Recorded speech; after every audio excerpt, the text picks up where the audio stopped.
Continuity test with PV-ISOTEST. With this kind of test, you can perform the continuity between PV panel ground and the entire ground system. Select this function, press Enter, and we have two different modes of testing. The first of all is standard mode, that it is the mode we suggest you because it's like an automatic test mode. We have also a timer mode when you can select a time from 3 seconds to 99 seconds.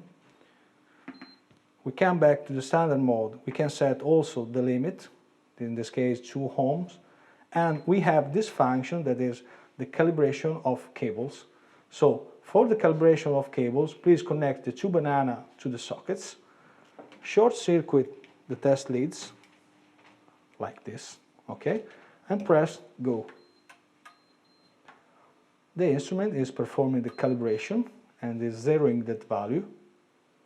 Okay, this is the value of our cables, and this will not be considered by the instrument during measurement. So now we are connecting to our setup and we are performing the test. Press go. The instrument shows you the result with this value of resistance, and the test, current test, this is very important. The instrument can perform the test with a current up to 200 milliamps. So when the test is performed, you can just press save and save the data.